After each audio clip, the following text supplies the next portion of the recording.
llegamos al momento en el que se publica la novela. Es publicada por Ernesto Sábato en 1948 en Buenos Aires, Argentina.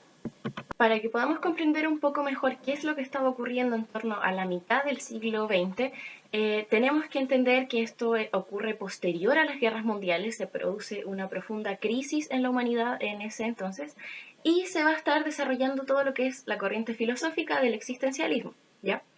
La filosofía en general siempre ha repercutido profundamente en las artes. Este pensamiento filosófico que ya se estaba iniciando a comienzos del siglo XX, se va a potenciar una vez finalicen las guerras mundiales. Antes de explicar el existencialismo como tal, vayamos un poco más atrás. Recordemos la línea de tiempo de la historia mundial. Existe la Edad Media, luego viene la época moderna. Esta época se caracterizaba principalmente por una fe absoluta, casi ciega, en la razón. ¿Por qué? Porque se estaban desarrollando una serie de progresos tecnológicos, entre medio está la revolución industrial por ahí en el siglo XVIII. Entonces, esta fe en la razón se creía que iba a llevar a la humanidad a un nivel completamente impensado. Pero bueno, ¿qué va a ocurrir en esta época moderna?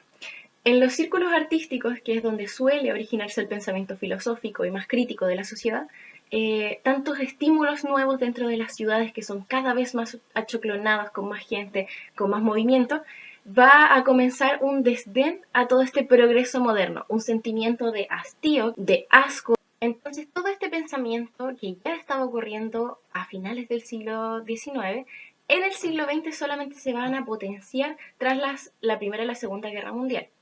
¿Por qué? Luego que se acaban las guerras mundiales se comienza a reflexionar de qué nos va a servir tanta tecnología, tanto progreso, si a fin de cuentas solo sirve para matar. En el fondo el pensamiento de, sí, quizás ganamos la guerra, pero ¿de qué nos sirve si todo el mundo está prácticamente muerto? Toda la humanidad quedó fragmentada y rota, y con muchos sentimientos contradictorios también. Entonces, ¿qué es la vida realmente? ¿Cómo la podemos comprender en base a cómo la pensamos ahora?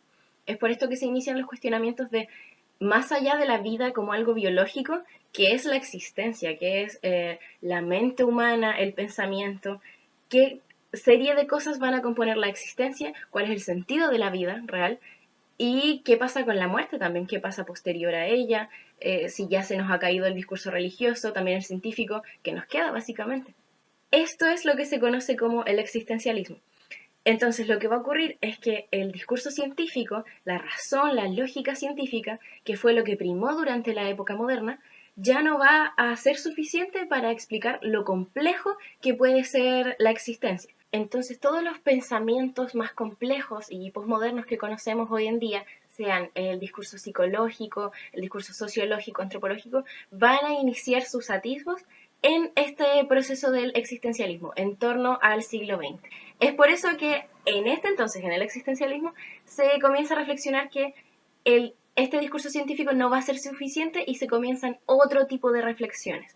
Tenemos que comprender que esto supone una crisis bastante fuerte, porque para la humanidad fue que en todo lo que creían, en el piso en el que estaban parados, que era este piso del discurso científico, comienza poco a poco a fragmentarse, a romperse. Entonces ahora es que podemos comprender de dónde es que viene esta crisis del hombre moderno y del discurso científico, así como también cómo es que inician los cuestionamientos sobre el sentido de la existencia y de la muerte.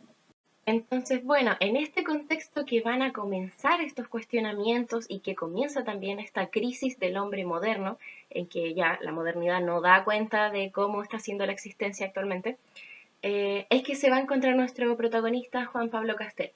Podemos ver que se trata de un sujeto bastante atormentado por su propio pensamiento, su propia mente muchas veces le va a jugar en contra, llevándolo a una serie lógica de pensamientos demasiado estructurados que solamente lo van a atormentar.